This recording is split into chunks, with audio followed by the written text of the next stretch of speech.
ഈ പാതിരാത്രി എല്ലാവരും കിടന്നുറങ്ങുമല്ലോ. നിന്റെ ഭർത്താവും നിന്റെ നാട്ടുകാരും നിന്റെ കുടുംബക്കാരും നിന്റെ മക്കളും എല്ലാവരും കിടന്നുറങ്ങുമ്പോ 4 മണിക്ക് 3 മണിക്ക് നിനക്കൊന്ന് എഴുന്നേക്കാൻ കഴിയുമോ? എഴുന്നേക്കുന്ന ഉമ്മമാരുണ്ടോ? എഴുന്നേക്കുന്ന ഉപ്പമാരുണ്ടോ? സുബഹിക്ക് ബാങ്ക് വിളിക്കുന്നതിന് മുമ്പ് എഴുന്നേറ്റ് 2 റക്അത്ത് നിസ്കരിക്കുന്നവരുണ്ടോ? നീ ആരാണെന്നറിയോ? നീ ആരാണെന്നറിയോ? തതജാഫാ ജുനൂബുഹും അനിൽ മളാജി. പാതിരാത്രി എഴുന്നേറ്റ് നിസ്കരിക്കുന്നവരാരെന്നറിയോ? ഭർത്താവിന് നിന്നെ അറിയില്ല. നിസ്കരിക്കുന്നത് ഭർത്താവിനറിയില്ല, നിന്റെ മക്കൾക്കറിയില്ല, നിന്റെ കൂടപ്പിറപ്പിനറിയില്ല, നിന്റെ മാതാപിതാക്കൾക്കറിയില്ല, നിന്റെ നാട്ടുകാർക്കറിയില്ല. മോളെ, രാത്രിയിൽ എഴുന്നേറ്റ് നിസ്കരിക്കുന്ന ആരെങ്കിലും ഉണ്ടോ? നിന്നെ ഇഷ്ടപ്പെടുകയാ ഭർത്താവല്ല, മക്കളല്ല, കൂടപ്പിറപ്പല്ല, കുടുംബക്കാരല്ല, നാട്ടുകാരല്ല. ഈ ലോകത്തിന്റെ അധിപനായ അള്ളയുണ്ടല്ലോ. അള്ളാഹു ഒരു മനുഷ്യനെ ഇഷ്ടപ്പെട്ടാൽ അവന് 4 അടയാളമുണ്ട്. അവന് 4 അടയാളമുണ്ട്. അള്ള ഇഷ്ടപ്പെടുന്നവർക്ക് 4 അടയാളമുണ്ട്. ആ 4 അടയാളത്തിൽ ഒരു അടയാളം, അവൻ രാത്രിയിൽ എഴുന്നേറ്റ് നിസ്കരിക്കുമ്മ. രാത്രി എഴുന്നേറ്റ് നിസ്കരിക്കുന്ന ഒരു സ്വഭാവമുണ്ടോ? നിന്നെ അള്ള ഇഷ്ടപ്പെടുന്നുണ്ട്. അല്ല ഇഷ്ടപ്പെടുന്നുണ്ട്. അല്ല ഇഷ്ടപ്പെടുന്നവർക്കാണ് രാത്രിയിൽ എഴുന്നേറ്റ് നിസ്കരിക്കാൻ കഴിയുക.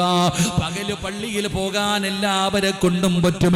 എങ്കിൽ അല്ല മാത്രം കാണുന്ന സമയത്ത് അതാ ചാരത്ത് കിടക്കുന്ന ഭർത്താവിന്റെ പുതപ്പിനടിയിൽ നിന്ന് എഴുന്നേറ്റ് നിസ്കരിക്കുന്ന ഉമ്മ,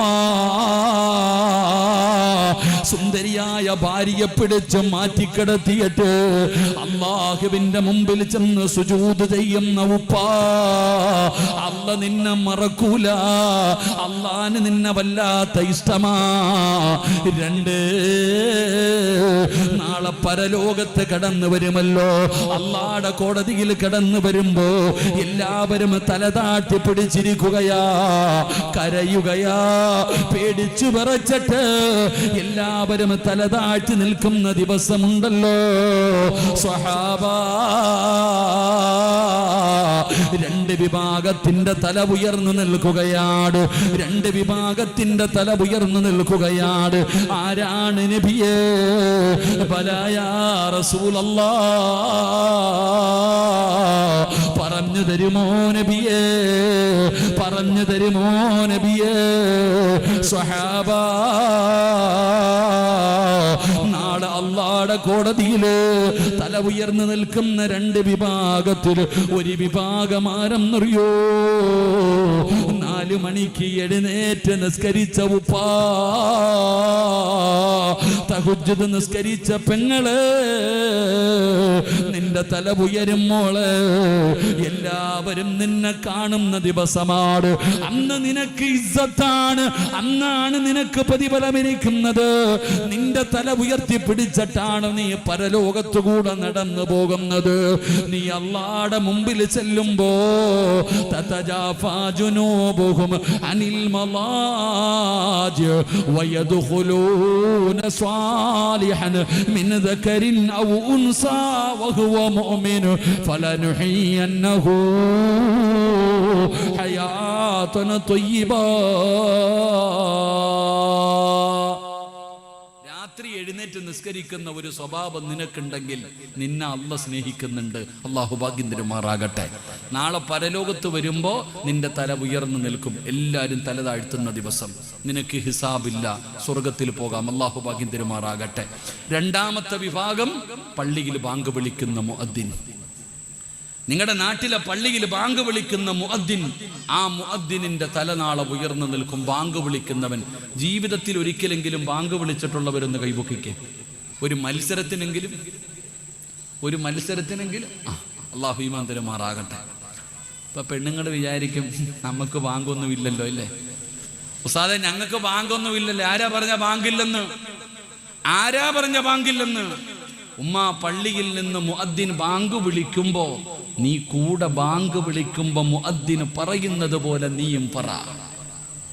അല്ലാഹു അക്ബർ, അല്ലാഹു അക്ബർ, നീയും പറയണം അല്ലാഹു അക്ബർ, അല്ലാഹു അക്ബർ, അഷ്ഹദു അല്ലാ ഇലാഹ ഇല്ലല്ലാഹ്, അഷ്ഹദു അല്ലാ ഇലാഹ ഇല്ലല്ലാഹ്. മുഅദ്ദിൻ പറയുന്നത് പോലെ നീയും പറ. നീ രക്ഷപ്പെടുമെന്ന് മഹാനായ നബിയിനാ റസൂലുള്ളാഹി. എൻ്റെ പ്രിയപ്പെട്ട സഹോദരങ്ങളെ, സഹോദരിമാരെ, അതുകൊണ്ട് നന്മകൾ ചെയ്യ്. നിന്റെ ജീവിതത്തിൽ നിന്നെ കൊണ്ട് ചെയ്യാൻ പറ്റുന്ന നന്മകൾ നീ ചെയ്താൽ നീ രക്ഷപ്പെടും. അള്ളാഹു നമുക്ക് ഭാഗ്യം തരുമാറാകട്ടെ. എല്ലാവരും പോക്കറ്റ് കൈയിട്ടൊരു സദഖ. അസ്സദഖതു റദ്ദുൽ ബലാ.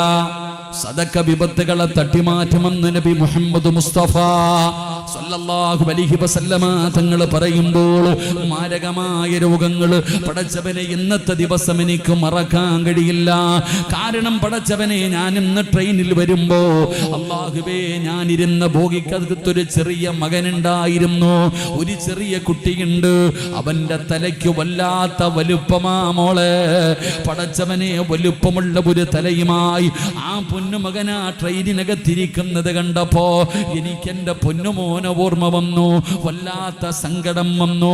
പടച്ചവനെ, ഇതുപോലെ ഒരുപാട് പേര് ഇന്ന് പടച്ചവനെ കൊടുങ്ങല്ലൂര്, അതാ പടച്ചവനെ കൊടുങ്ങല്ലൂര് ഭാഗത്തുള്ള എന്നെ സ്നേഹിക്കുന്ന ഒരു സഹോദരൻ പറഞ്ഞു, ഉസ്താദേ, എന്റെ മകനും മരുമകളും ഹോസ്പിറ്റലിലാണ്.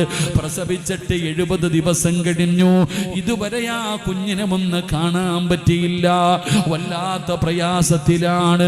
അല്ലാഹുവേ, ഈ മജ്ലിസിന്റെ ബറക്കത്ത് കൊണ്ട് ശിഫ കൊടുക്കണേ അല്ലാ. ആ കുഞ്ഞിനോട് കരുണ കാണിക്കണേ അല്ലാ. രക്ഷപ്പെടുത്തണേ അല്ലാ. ആ കുടുംബത്തിന് സമാധാനം കൊടുക്കണേ അല്ലാ. എന്റെ പ്രിയപ്പെട്ടവരെ, മാരകമായ രോഗങ്ങൾ ഇന്ന് പടർന്നുകൊണ്ടിരിക്കുന്ന കാലമാണ്. ഒരു കുടുംബത്തിൽ ഒരു ക്യാൻസർ രോഗി, അല്ലെങ്കിൽ ഒരു കിഡ്നി രോഗി, അല്ലെങ്കിൽ ഒരു ലിവർ രോഗി പടച്ചവനെ പടർന്നുകൊണ്ടിരിക്കുന്ന കാലമാണ്. അതുകൊണ്ട് അസ്സദഖതു റദ്ദുൽ ബലാ. സദഖ വിപത്തിനെ തട്ടിമാറ്റും ബാപ്പാ. സദഖ വിപത്തിനെ തട്ടിമാറ്റും പെങ്ങള്. വരാനിരിക്കുന്ന അപകടങ്ങള്, വരാനിരിക്കുന്ന ദുരന്തങ്ങള്, ക്യാൻസറിന്റെയും ട്യൂമറിന്റെയും അണുക്കുകൾ നിന്റെ ശരീരത്തിലുണ്ടോ എന്നറിയില്ലല്ലോ പെങ്ങളെ. അല്ലാഹു തന്നതിൽ നിന്നൊരൽപ്പം നീ കൊടുക്കൂ. അല്ലാഹുവിന്റെ റസൂല് പറയുകയാ, അല്ലാഹുവിന് ചില അടിമകളുണ്ട്. അല്ലാഹുവിന് ചില അടിമകളുണ്ട്. ആ അടിമകൾക്ക് രോഗം വന്നാ അവര് സദഖ കൊണ്ട് ചികിത്സിക്കുമെന്ന് നബി മുഹമ്മദ് മുസ്തഫ സല്ലല്ലാഹു അലൈഹി വസല്ലമ തങ്ങൾ പറയുമ്പോ, എന്റെ പ്രിയപ്പെട്ട ഉപ്പമാരെ, അല്ലാഹു തന്നതിൽ നിന്നൊരൽപ്പം കൊടുക്ക്. അതിലൂടെ നിനക്ക് രക്ഷയാ. അതിലൂടെ നിനക്ക്